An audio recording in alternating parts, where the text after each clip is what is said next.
You would think that when your entire park is full of literal killer dinosaurs, that you'd hire at least a couple of developers to check on each other and make sure that the work is. I mean, presumably no one was code reviewing his work.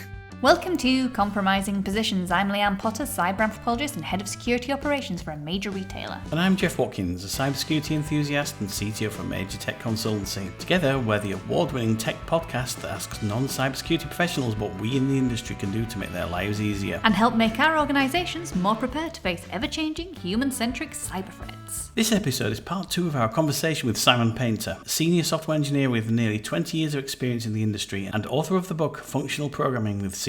If you've missed part 1, please do check it out, as Simon gives us the download on how to write your first technical book and what devs really want and need from their cybersecurity team. That episode has been mega popular so far as I can see, or should I say hear. All gold nuggets coming out of Simon's mouth as a security curious dev. So as we continue in the pleasure of Simon's company, we have a very special episode and a rather fitting conclusion to season 3. Did you know, Leanne, the 4 most used passwords are love, sex, secret, and... God. Precisely. And what do you need to do if a new virus on the database is replicating and eating up memory? Type cookie, you idiot. Righteous hack, dude. Hack the planet, Jeff. Our regular programming has been hijacked to bring you a discussion on the best and the worst hacker movies. In this episode, we're going to cover greats like Hackers, Sneakers, Jurassic Park, and war games, and not so great movies like The Net. So boot up that modem, turn off the lights, and enter the deepest, darkest web of hacker forums. And try not to accidentally trigger thermonuclear war as we explore this sometimes brilliant and sometimes bonkers subgenre. How about a nice game of chess instead? Righty-ho. Okay, first off, like yourselves, I am a massive film buff. I mean, massive. I'm actually undergoing my own personal project for no gain to watch the whole of the 1001 Films You Should See Before You Die book. I'm watching them in chronological order, and I have reached 1956. Amazing. I think I've watched a grand total of a third of the entire book, which doesn't sound like a lot, but it's 1001. It's quite a lot. Plus, a lot of them are quite obscure. I mean, I've watched a lot of silent films now, which I actually surprisingly enjoyed. There's a couple of really good silent films, but very few with computers in them for some reason. But I really love films. I really do. Always have. Don't know why, especially ones with amazing soundtracks and directors. I'm a big fan of people like Sergio Leone, the spaghetti western films. Yeah. Adore them. I literally listen to those soundtracks just because I love them that much. Films like I like Amélie by Jean-Pierre Jeunet, great film, one of my favourites. Again, just sort of something about the mix of film and imagery and music and all those sort of things kind of pushes it to the next level for me. Blade Runner is another favourite, which again has the most incredible soundtrack. It really does. Even the sequel's got a good soundtrack, even though it's not Vangelis. It's not Vangelis, no, but it's not even Vangelis style, but it's still good. Yeah, it's really good soundtrack. I really loved it. Yeah, no, that was a rare example, I think, of a sequel that held its own next to the original. If I had to pick a favourite of the two, I'd probably still say the original. It is the original, but that second one is a legitimate great film. I loved it. I loved it. I'm currently enjoying the Dune films by the same director. In fact, Denis Villeneuve, all of his films have been great. Arrival was him as well. I loved that film. I love that film. That was great. It was superb. I'd never heard of it. I just put it on and thought, why have I never heard of this? This is so good. I saw it at the cinema. It was quite the spectacle, which is what I like about films as well. I try and go to the cinema quite a lot. We've got an amazing cinema near us called the Hypat Picture House. I think it's the oldest in Europe. One of the oldest only in gaslit. Europe. Yes, it's the only gaslit one in the world. It's the only gaslit one in the world now, I think. Wow. It's a really beautiful cinema. Jeff and I have sponsored seats there, so if you want to go sit in D10, which is my seat, I welcome you to come sit at my lovely seat that I sponsored at the Hypat Pitch House. But we love seeing particularly art house type movies or things with great soundtracks. So Absolutely. We saw The Zone of Interest, which didn't love the film as much, but my God, the soundtrack was incredible, and you had to hear it at the cinema. It was just amazing. Watch it with your headphones on; you'll get the same experience. Nice. Yeah, I mean, I've currently got a soundtrack on loop at the moment to a film I've never seen, and I may never. It's called The Duke of Burgundy. I love it. Peter Strickland's movies are amazing. Watch the film. It's great. His other movies are good. Okay, because I read a bit of the synopsis and I thought, no, it's brilliant. It's this. Right, okay, right. I'll take that as brilliant. His other ones, Flux Gourmet, which is about a bunch of people who run a food-based audio art collective. Okay. And also one called, I think it's called In Fabric, which is about a horror movie about a killer dress. His movies are wacky as all hell. They're brilliant. They are brilliant. They also have great soundtracks. Because I mean, the soundtrack is Cat's Eyes, I think, is the band for the Duke of Burgundy, Mm. and that title song is just beautiful. Yeah. Anyway, yeah. No, I'm a massive film buff, and of course, I really well. For a second, I love history. History is one of my favourite subjects, particularly of ancient history, come to think of it, but there is no crossover between that and computing as such, unless we're like talking about Stonehenge or something. But, and the third is that I love computing. And so that was where the talk came from. It was three of my most passionate interests all mixed into one, at least interesting to me, bundle. I wrote the talk thinking if no one else ever accepts this, at least I had a great time. Perfect setting as well, wasn't it? Because that talk was delivered in a cinema. So you had that amazing cinema screen. And me and Jeff were sat in the audience with our popcorn listening to that talk. And I am so pleased that my wife was able to come as well. She doesn't often come out with me on the road, but she was in the audience. She even took some photos for me. So that was lovely. I was so pleased that if nothing else, she was able to see that talk. Fun talks don't tend to have a high acceptance rate at events. So Yeah, it was genuine. Yeah, it was genuinely a pleasure for me to be able to give that talk. So I put a lot of effort in. I started out as a blog, in fact. If you look on my website, you'll find some of my slightly lengthier reviews of some of these films. But yeah, I mean, the idea I got rather obsessed with was how did computers get depicted over the years? Because cinema's been around since the late 1800s-ish. Computers are, depends how you find a computer. I mean, technically Stonehenge is a computer. Computers in their current form, I don't know, maybe 50s, 40s, something like that. Yeah. I'm sure that there's plenty of little examples before that, but when they break into mainstream, where they're there and part of everyday life, we're talking into the 50s. So I was rather interested to go back and forth around the timeline to see how did the depiction change, both of the computer itself and of the technician, because both of them have had a radical shift in how they are portrayed. And from a sociological perspective, I find those trends absolutely fascinating. Yeah, very, very broadly, as time goes on, the tendency is first for the computer to be, actually, very first at the beginning, the computer is just inanimate, it's just a tool. And then it starts to become sinister as people start to become aware of it and the changes it's having on society. The same thing happens with an awful lot of technologies as they emerge. Look at the way AI is treated. As it gets more and more ubiquitous as time goes on, as it gets more integrated fully into daily life, it starts getting friendlier and happier. Look at the 80s films like Short Circuit or Flight of the Navigator, where the computer's basically like the genie from Aladdin, this sort of funny, happy, innocent, magical being that can make your dreams come true. Absolute classics, those two as well. I love. Yeah, oh well, yeah. I've got an Indian wife, so Short Circuit's a little tricky for me to watch now. It hasn't aged very well. The funny thing is, one of the stars was one of the people who was also stars in Hackers as well, isn't he? He's the bad guy in Hackers. He was, yes. And yeah, I mean, I might watch it again one day, but these days it's more that the computer is so utterly integrated into everyday's life that the computer almost doesn't have a separate existence anymore in cinema. The computer is just part of the fabric of society. Rather than being this sort of little magical box in this room that moves around and does its thing there, now it is everywhere. It's ubiquitous.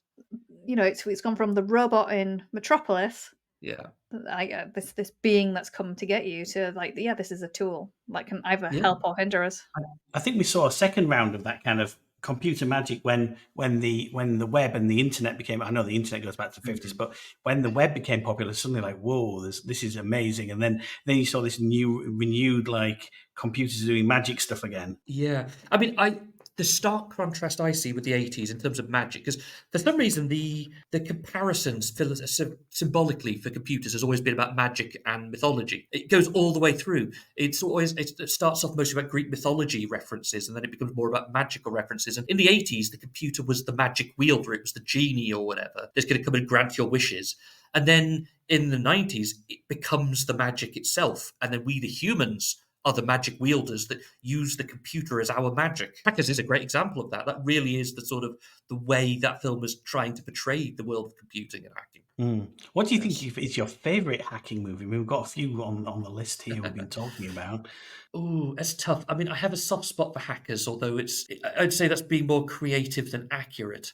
Actually, well, I think isn't that the thread that runs through all these movies, is that there's very few that are actually accurate. Well, which brings you on to my actual favourite, Sneakers. My actual favourite. Sneakers is classic. LTF-71 concealable mic is part of the same system that NASA used when they faked the Apollo moon landings. Worked for them. Shouldn't give us too many problems. They break and enter. How we doing? Cars in position on the fire escape. Mothers in the cable vault. Preparing to sever master circuit.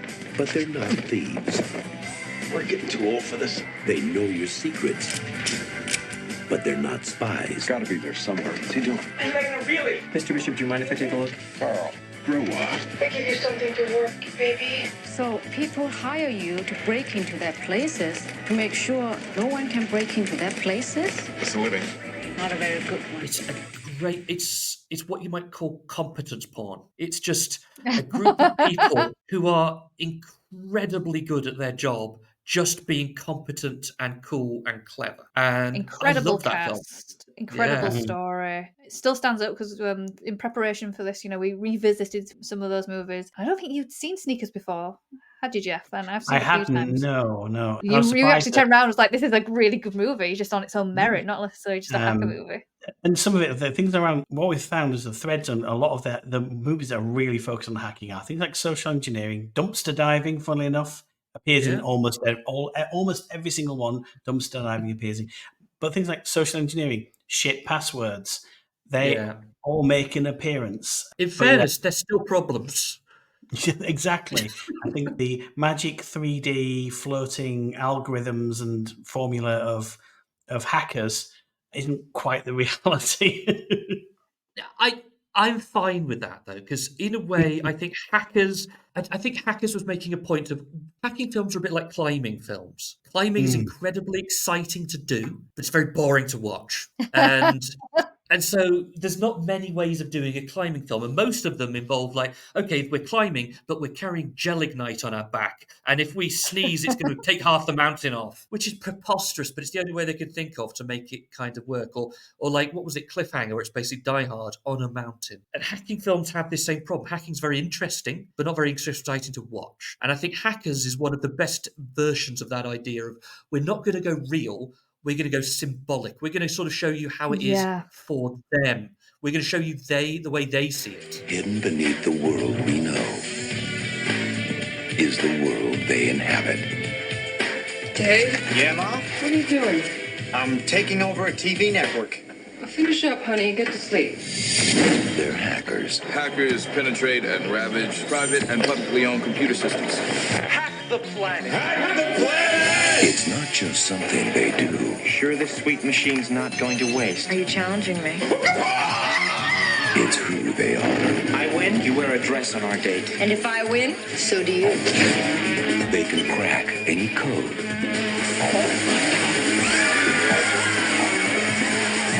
And get inside any system. Hello? Mr. Gill, according to our records, you're dead. What? And I remember reading an article when it's not a film, obviously it's a TV series, but when Mr. Robot came out, and actually it was with the directors, and they were just like, this is an incredible directing challenge, because you've got a character stationary sat at their computer typing, and how do you go about making that interesting? Now, as you say, you make it interesting by going down the route of, using visual metaphor and things like that, or you try and emit emotion, which is what Mr. Robot does really well, and or the actual storyline of like, why do you get to where you get to? But yeah, as a director, I would hate to shoot a hacking movie that was totally straight on the narrow, because that is incredibly boring, just someone typing away. It'd be like someone just sat watching me at work. Yeah. That is what it looks like, though. That is actually, in your head, it's not what's happening. Yeah, that's why I like the approach that Hackers takes. It goes very much like you see sort of symbolic clips of sword fighting and fantasy battles. And, it is very, very stylized. So they've also gone with incredibly I love the server room that's got like lightning flashes and bizarre lights, and our baddie doesn't just walk into the server room, he skateboards in. He's also an extra credit for having a random Penn Jillette cameo. Yeah, it is. He's also Tough Guys Don't Dance, like Penn Jillette randomly turns up. Like, who'd have thought it? Yeah, but for some absolute reason, and it's so quotable. Like Hack the Planet. Hack the planet! Hack the planet! Shut up and get in the car! Hack the planet! Hack the planet! I like Never Fear, I Is Here. I love that one. And there's a few others, definitely. But I think another point of Hackers, though, it was very much trying to compare 90s hacker culture with 60s counterculture. All the way through the film, there's loads of references to counterculture. I mean, they like literally quote Ginsberg and things like that, and Mhm. there's like Mama Cass in the soundtrack and stuff like that. It's very much, and the way they look, it's almost like they're like hippies on a freak, and stuff like that. It's all about individuality and individual expression and appearance and all that sort of thing. It was kind of in the night, what they're calling the video games interest, the Tood era, when everything had to be, everybody had to have a smart tagline or something smart to say, and everybody's dressed up kind of slightly crazily. Oh yeah, So because they all had their own handles, didn't they? So I yeah, guess Simon, what's your hacker handle? Oh, I don't know. The nonsense word I've used for many years, which comes from an obscure 90s sci-fi comedy series, is Fargle. So if anyone if anyone sees that on any of the like 4chan boards or whatever, Faggle. It comes from a very obscure 90s comedy series written by one of the guys from Red Dwarf, and I don't think anyone remembers it except me. But whenever I have a bit of nonsense word in a program I'm writing, because I just need some text that I can identify as me, that's usually the word I go to. For whatever reason, it's become tradition now. Hacker handles. Yeah. Oh, you asked me that last night, Leanne.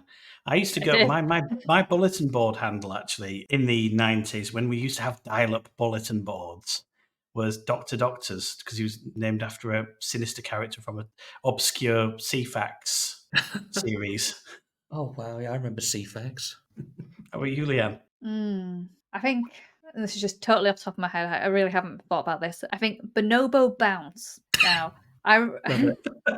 Okay, right. So bonobos are a type of ape, but they have they work on a sort of matriarchy, and the way they solve problems is by getting amorous with each other. That's how they solve all their disputes. Now, why bonobo bounce? I went to go in Leipzig. There is a wonderful sanctuary for bonobos.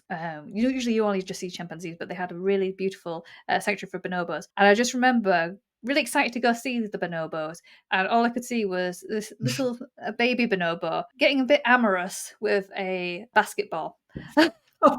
I'd never seen it quite like that before, so Bonobo Bounce would be my hacker handle. Nice. I think we could learn a lot from the bonobos, really. Unfortunately, I think we come more from the chimp lines, which is why we tend to have a slightly different approach to crises. I'm just glad it wasn't Wilson from Castaway, because that would have ruined things for me. But one film I'd like to point out, though, as an example of how not to do it in many ways, is The Net, starring Sandra Bullock. So I hadn't seen The Net, Simon. You mentioned it in your talk, and then you mentioned it like as this we should talk about it. So Jeff and I said to Jeff Bezos, "Here's some money. Let's watch The Net." We were really upset with you, Simon. I'm sorry. We all live in the age of information. We're sitting on the most perfect beach in the world, and all we can think about is where can I hook up my modem? Every trace of our existence is computerized. Everything about us is encoded somewhere on a complex network of information. Computers your life, aren't they? Yes. Perfect hiding place. It's like the worst nearly £4 we've ever spent. It's not a good movie in any way.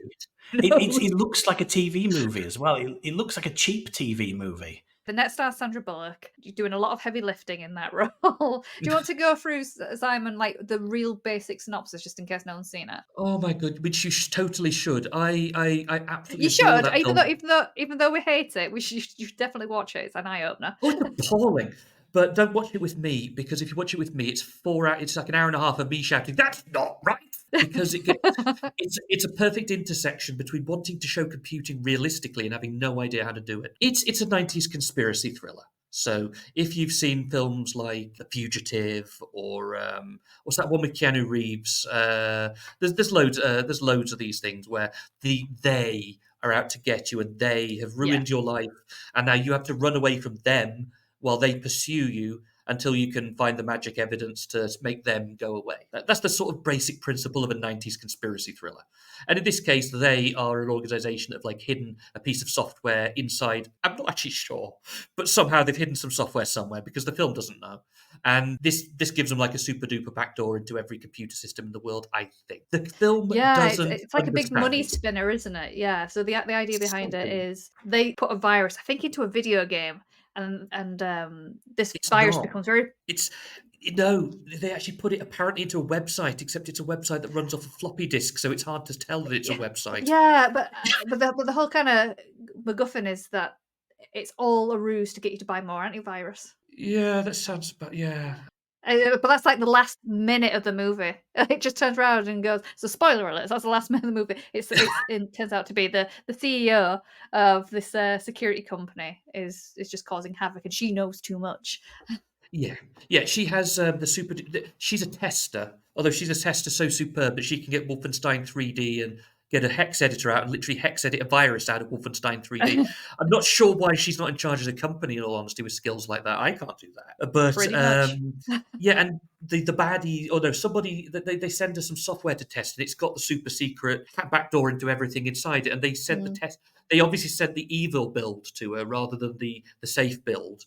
So she's got the evil build that they've deployed to her, and she realizes it's got the super secret backdoor into everything, and then ends up being framed and having her identity changed in the system so that she's no longer her. She's a criminal and she has to go on the run. And mostly she just stumbles from place to place looking confused, and the bad guys just chase her every now and then, and she runs away a bit. And it doesn't sound great, but it's hilarious. It's one of the funniest things I've ever seen. I've never laughed so hard in all my life, because just try freeze framing through any of the computer screens to see what she's actually doing. And it's not just wrong, it's very, very, very, very wrong. You know, there's a bit where she's trying to find one of her chat room friends, so she uses a whois command with his chat room name. Yeah, yes, she does. Yes, she does. And it gives up his real name and address from command line. Yeah. I also appreciated the bad guy who had such a bad English accent. I thought, oh, this is clearly just some American trying to do a bad English accent. No, it turns out the English guy was actually English and somehow doing a bad accent anyway. I'm not quite sure how that worked. The entire thing was just an absolute mess. But we did laugh. Oh, it's hilarious. Yeah, watch it with a few drinks and with computer friends, and it's one of the most fun evenings you'll have in your life. And in fairness, Sandra Bullock is always like very sincere and legitimate in everything she does. Aye, she is. The film is just not serving her. It is not a good film. Did you ever see the sequel? There's a sequel? We didn't watch the sequel, by the way. We don't love this podcast that much to watch the sequel. The trailer looks nuts. If you thought the net looked a bit cheap, it looks like I made it on my iPhone. Oh no! And it doesn't even have Sandra Bullock to save it. Well, it made out like it did. I think maybe she has like a voice cameo or something like that. Wow. On the trailer, it makes out like she is, but she's not in it at all. Yeah. One thing I always found really interesting when I was young was watching this sort of the hacking scenes in Jurassic Park and thinking, oh, this is really far-fetched. And then it turns out that actually that 3D operating system really exists. Now my mind was blown. It's a Unix system. I know this. Did it? Yeah, that 3D operating system she's using was actually a real GUI over an operating system. That's like one of the fun facts of Jurassic Park. Oh wow! I'd always assumed it was one of those Hollywood, like in Swordfish. It's got this incredible super duper 3D graphic user interface that is just such a waste of time. But they clearly just wanted to make it look cool. I thought but fair enough, it's for real. Although I would love to talk more about Jurassic Park in my talk, because that is really interesting in terms of the easily avoidable mistakes that were made in terms of security in that film. I mean, spared no expense, hired one computer guy to run the entire park. Absolutely. And which means you corrupt that one guy with lots of money and your whole park is full of killer dinosaurs. You would think that when your entire park is full of literal killer dinosaurs, that you'd hire at least a couple of developers to check on each other and make sure that the work is... I mean, presumably no one was code reviewing his work. He was just like coding away, happy as Larry. And I mean, if nothing else, what if he made a silly mistake in his code? What if he wasn't corrupt, but he just made a mistake one day? Killer dinosaurs loose again. It's such a classic though, and it's so good to sort of see. I can't remember the actress's name, that young lass though, and when she opens it, she's like, I know it.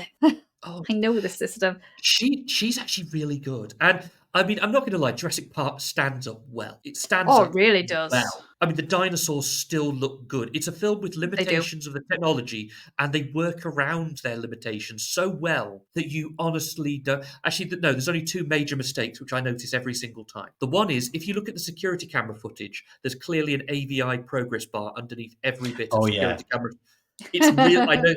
It's really obvious. I noticed it the first time I watched it, and I've never been able to unsee it. The other is you've ruined it for me now. I've never noticed it.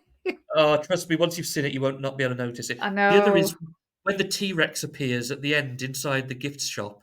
How did he get in there? I mean, literally, how did he get in there? It's got a little door, and he's a big old T-Rex, and why did nobody notice the ground thumping as he walked in? Did he tiptoe in, sort of crouch under the security guard, and then like, "Hi guys!" It's why they should have gone with the other movies and like ninja T-Rexes. Oh, yeah. I mean, those aside, that's a legitimate great film. Not exactly a computer film, but it's a great film. Yeah, I just did like the depictions of the hacking into the computer systems. I just quickly googled it. It's an accurate representation of a Silicon Graphics 3D file system of the era. She's like, whoa, that's pretty impressive. Wow. Okay. Do you know what Fair trope enough. I love in a hacker movie? And that trope is fast typing equals skill. Yes, you're right, which it totally doesn't. Now, if I type that fast, it's, the compiler's going to throw a load of errors. So I just love that. And I think for me, the best example of that, now, me and Jeff always have an argument with this. I like a silent keyboard. Maybe I'm not technical enough. Jeff likes a really noisy keyboard. Jumping Jack Flash, which is not quite a hacker movie, but there is elements of the hacker mindset in there. For anyone that hasn't watched it, it's a really great film, quite hard to get hold of, which is a shame, with Whoopi Goldberg.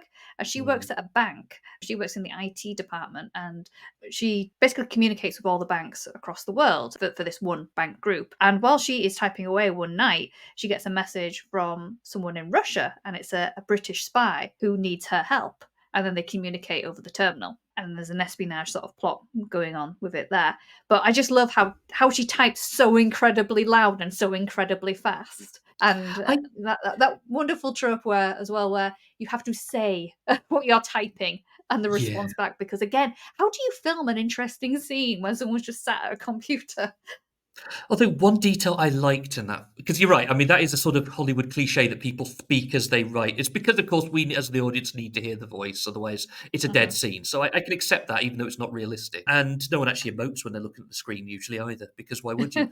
No, one detail I liked is that Jack, when she talks to Jack, has a sort of robotic voice until she goes into his apartment and hears his voice on a speakerphone. Then she knows what his voice sounds like. And from then on, whenever Jack types, you hear the famous British actor doing a small cameo in a film, you actually hear his voice because now she knows. So it's kind of like the voice is in her head and she's imagining his voice. I liked that. That's a nice detail. It's a very fun film. I can make a tenuous link here. It's Jonathan Pryce, who also, I guess, almost a hacker movie, and it's definitely sort of a slightly counterculture, is Brazil. Robert De Niro playing who's effectively a hacker in that movie. Almost a hacking movie. No, I wouldn't say quite. It's a little bit too Terry Gilliam to be kind of a hacker movie. It is a great film. And, well, we should make sure to mention what, of course, is the first hacking movie. I know you guys know because you've seen my talk, but I mean, at least I think it's The Italian Job, the 1960s version, not the remake from the early 2000s, from like 1967, 66, something like that. Yeah, Benny Hill is technically the first hacker depicted on screen. Because in the film, they're trying to. I don't know how I feel about that. It is just not that sentence you just said. I don't know how to feel about that. It hasn't aged well, that piece of the film, in many ways. I mean, the actual hacking bit is quite clever. That is quite forward thinking in many ways. They want to rob a bank in Italy, hence the Italian Job, and so they get this guy to come up with a code, which is all on magnetic tape because it's the 60s, and he reprograms all of the traffic lights so that it causes a total gridlock traffic jam, but with one perfect passage through the middle of the city so that they can leave the bank with their cars full of stolen gold and make their getaway while the traffic jam keeps everyone else away from them. And as a principle, that's great. That's really quite marvellous. Unfortunately, the gender politics displayed in the film are quite extremely dated, especially as apparently he has certain strange obsessions because it's Benny Hill, although apparently in the original script the character was actually obsessed with model railway sets. And that actually would have made the film age better, I think. Maybe it wouldn't have been as Benny Hill, but it's quite a fun film, although it really has dated very badly. For me, the seminal cybersecurity hacker movie is War Games with Matthew Broderick. The box just interprets signals from the computer and turns them into sound. Shall we play a game? Oh. I think I missed him. Yeah, weird, isn't it? Yeah. Love to. How about global thermonuclear war.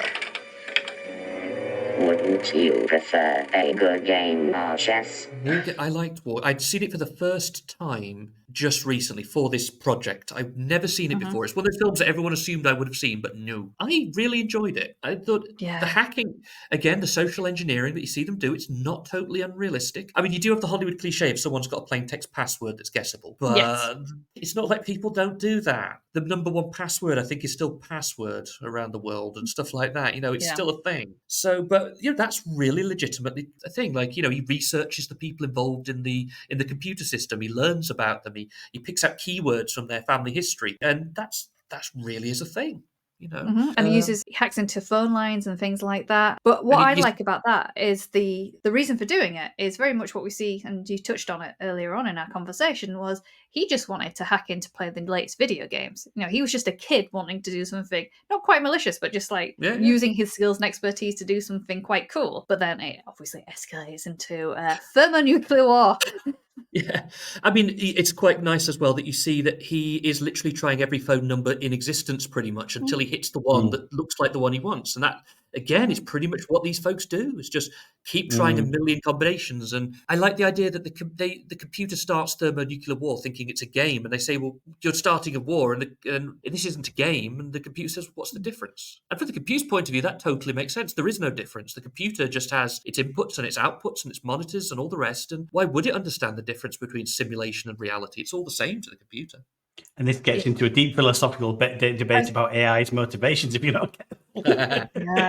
The only thing that maybe is a little preposterous is why would you actually bother to give the computer a personality? Why would we do that? And then give that personality-ridden computer a job controlling all nuclear weapons in the world? Well, judging how popular AI girlfriends have become all of a sudden, I might guess why. We could talk all day about things like Electric Dreams and things like that movie. Great film. We'll have to get you back on. We'll have to do another version where we just talk about more about your talk in terms of the great movies. But final question: what is the ultimate hacker movie then, in your opinion? Well, again, I'm honest. Well, if you want realism, it's Sneakers. Sneakers is as close as we've ever gotten to a realistic. Actually, they're pen testers, but it's as close as we've ever gotten in Hollywood. But in terms of sheer fun and exuberance and just the sheer spirit of it, Hackers. There you go. That's my answer. There you go, listeners. So go give Jeff Bezos some more money, rent those movies. Or download them if you're a hacker. Well, no. Compromising positions does not condone piracy. You should totally do it. Well, thank you so much, Simon, for being such a fantastic guest. Jeff and I have really been looking forward to this episode. And as I say, we could probably talk about films all day, and hopefully we will get that opportunity. But if anyone wants to reach out to you, how can they do so? I'm fairly easy to find. I have a website, www.thecodepainter.co.uk, because my surname is Painter. Isn't that awfully clever? My Twitter handle's @MadSimonJ. I'm on LinkedIn. I'm even on Mastodon and Threads, although I'm not sure anyone else is. But Twitter, LinkedIn, and my website are the best ways to get in touch. Wonderful. And I will put links to all those details in the show notes. And thank you so much, Simon, for being such a fantastic guest. Thank you so much for having me. It's been great. Thank you to Simon for bringing his fantastic insights on how our industry is portrayed on film. What films are your favourites? Which ones should we bring Simon on to talk about next time? Let us know in the comments.